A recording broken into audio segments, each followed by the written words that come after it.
This FOSI Audio V3 amplifier focuses on simplicity, high power output, and sound quality. Let's find out if they were able to put all these together.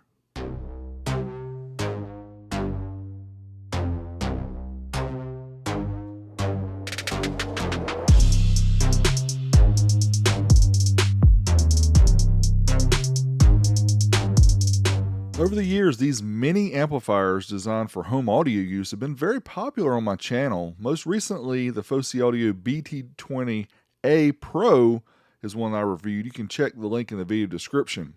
Today we're going to look at another amp from FOSI Audio. So let's get it unboxed and see what it's all about. First up's the owner's manual. Talks about the features, the specs, things like that. Not a whole lot going on there. Comes with an additional knob. We will show that later. Also the power cable and the power brick. In this case, 32 volt 5 amp is the one that comes with the amplifier. There are optional ones. We'll talk about that later. And here's the amplifier itself. Simple volume knob, LED, some venting on the top and bottom. But let's take a closer look at the amp and see the features. Power LED is here on the left. Volume knob is on the right, which also turns on the amplifier. Here's the additional knob that's included. The copper color, you can use the black one or the copper color, just easily pulls off. Now the amp itself is all aluminum. You can tell the quality. It feels nice and durable. Also here on the back you will see we have different options, including the line level output. They call it a pre-out, but it is not a pre-out. We'll talk about that later. RCA inputs, they're not Tiffany, they are the standard size. And the speaker binding post on the back as well. These will accept bare wire up to around 16 gauge. Also, you can use banana plugs if you want to, but it must be the single style, as the double ones will not fit. That is a safety precautions, as I've been told. Also, there's a DC power input for 24 to 48 volts. If we look on Amazon, the amp is currently $89.99, under $100 including 32 volt power supply. Now this power supply is fine for most people, but if you want to get the most power out of this amplifier, you should check out the 48 volt 5 amp power supply, but this one is more expensive, of course. It's an extra $60 currently on Amazon. But you know me, I'm a big dummy, so I actually got even a bigger power supply that we're going to use later in the video to try it out.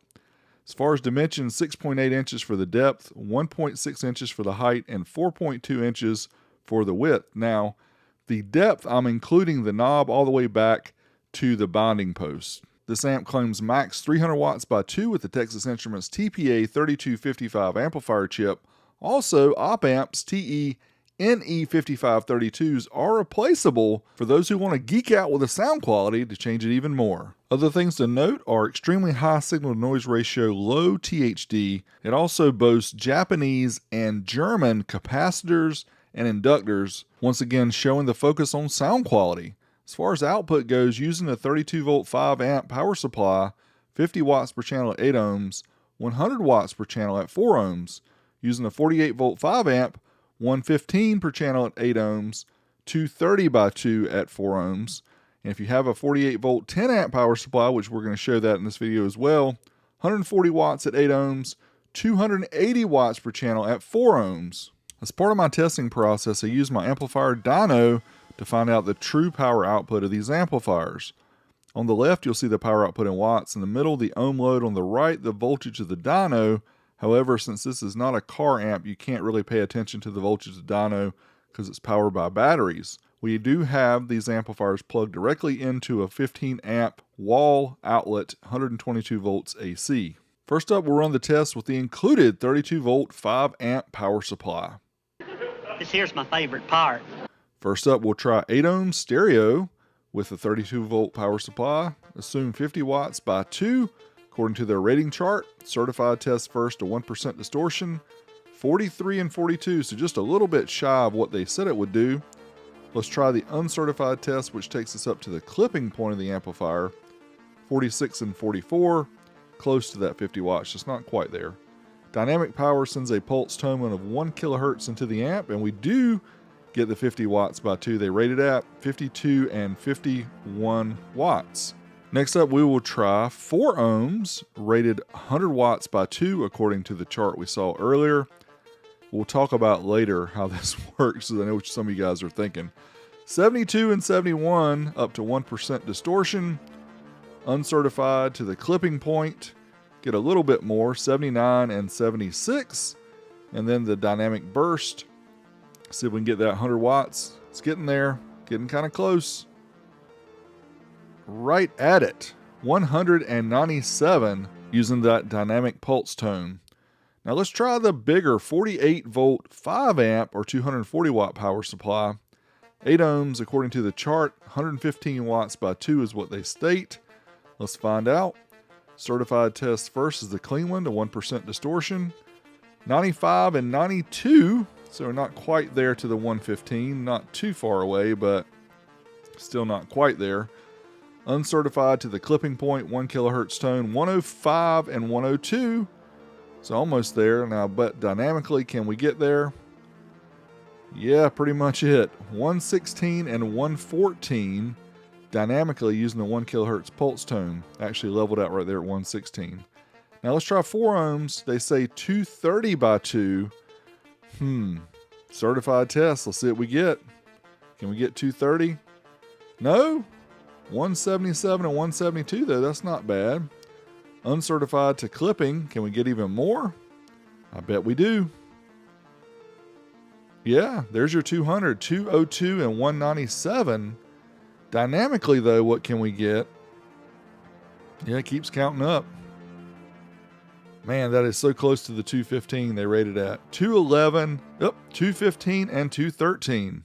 As I stated earlier, sometimes I go to the extremes. In this case, I bought a $300 power supply so we could find out what this thing really did with all the juice that it needed. I'd appreciate a thumbs up and subscribe to my channel if you haven't already, because I buy crazy stuff like this just for you guys.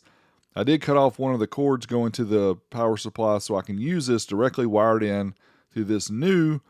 It goes up to 60 volts. We're using 48 volts up to 20 amp power supply. All right, let's try the 8 ohm test. Assume 140 watts by 2 according to the chart. Certified test first using a 1 kilohertz tone. And yeah, it's virtually the same as that 5 amp power supply at 48 volts. Uncertified to clipping. Let's see if we get any more. A little bit. Keeps counting up. 108 and 105. What about dynamically? Let's see what we get using the pulse tone at 1 kilohertz. It's close to that 115. It's virtually identical though to the 48 volt 5 amp power supply. Now let's try 4 ohms. They say 280 by 2 using a bigger power supply. I don't know. Not quite. 183 and 176 to 1% distortion. What about up to clipping point? I don't think we're going to get those kind of numbers. 189 and 183 though. Pretty good. Dynamically, can we get that 280? No, we cannot. We get 214 and 208. Now I've created some charts here to show you all the different results from the different tests, the 32 volt 5 amp adapter here first. You can pause this if you want to see it. Now we get to the 48 volt 5 amp power adapter. I know some of you guys are already typing your comment. You probably already made the comment without watching the whole video. But how do we get over 400 watts out of a 240 watt power supply? Well, I'm going to leave a link below to an old video where I show you how this is possible with these power supplies. Now, with this expensive 48 volt 20 amp power supply, I don't recommend going anything over the 48 volt 5 amp because you're just really not getting any more power. It's not worth it. Now let's hook up this FOSI Audio V3 to the ELAC bookshelf speakers and try some sound quality tests. Here's the FOSI Audio V3. We have it hooked up to the ELAC bookshelf speakers, so let's try a little Smokey's Lounge. See how it sounds. Here we go.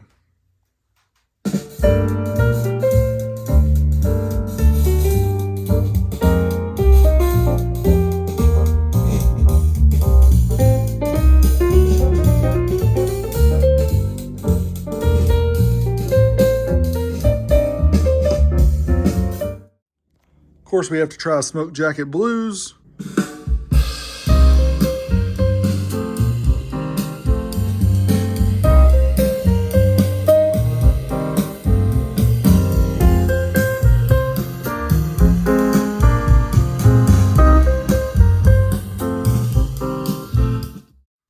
All right, let's try the Vocals Ice and Fire by King Canyon. Baby,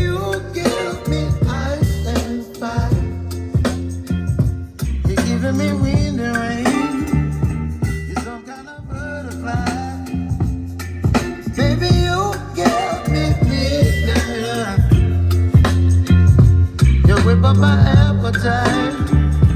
Don't leave me here high and dry. And for the straight up silly bass, we have Space Age Hustle.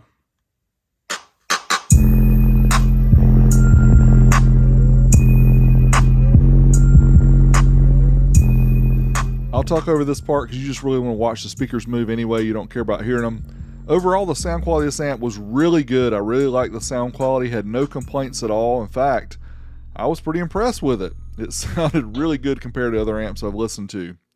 Now this line level output, they call it a pre-out, but I'm going to tell you why it's not a pre-out. Okay, so there's good and bad things about the line output here on the back of this V3 amplifier from FOSI. First off, you notice I've got the amp completely turned off. Watch this.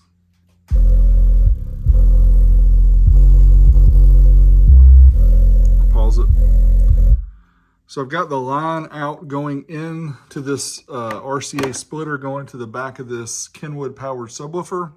As you can see, it passes the signal straight through without the amp even being on. Now the bad part about this is if we have the amp on, play the song.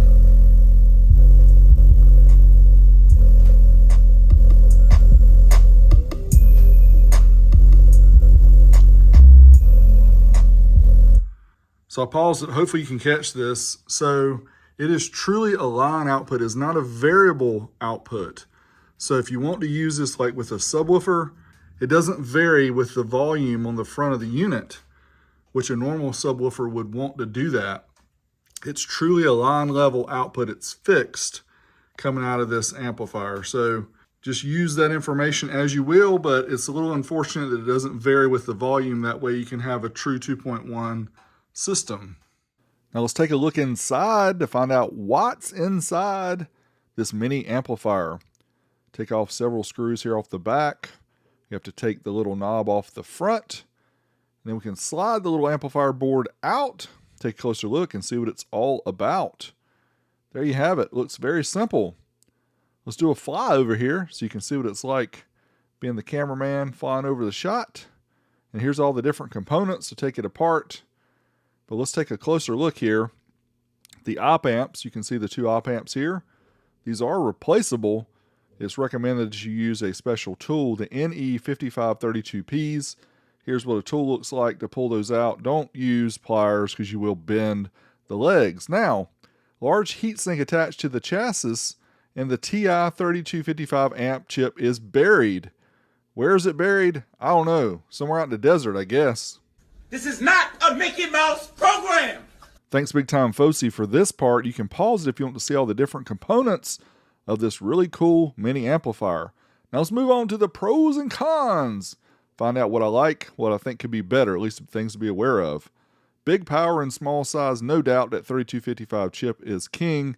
Great sound quality, has a line level output, over 100 dB signal to noise ratio, does have binding posts for speakers or for the banana plugs. Also the op amps are replaceable if you want to geek out with your amp, make it sound different, sound better maybe, I don't know, try that out. Things to consider, it does not have a remote. It is RCA input only. There's no headphone jack. It really needs that expensive 48 volt 5 amp power supply to get the best output out of this amp. And there's no USB for high res audio. And it is a line out, not a preamp output. That's too bad. Now I got kind of picky there, but really that preamp output deal is a deal breaker for me because using it with a subwoofer means you're going to have to adjust that subwoofer volume separately. But if you just need a 2-channel amp, high-powered, sounding good, here you go. Till next time, Big D, I'm out of here.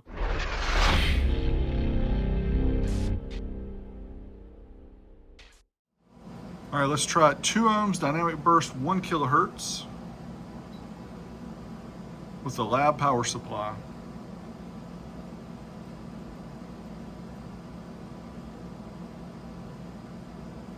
Okay, looks like the amp went into protect, but we did get 322 and 310, so we did get over 600 watts dynamically.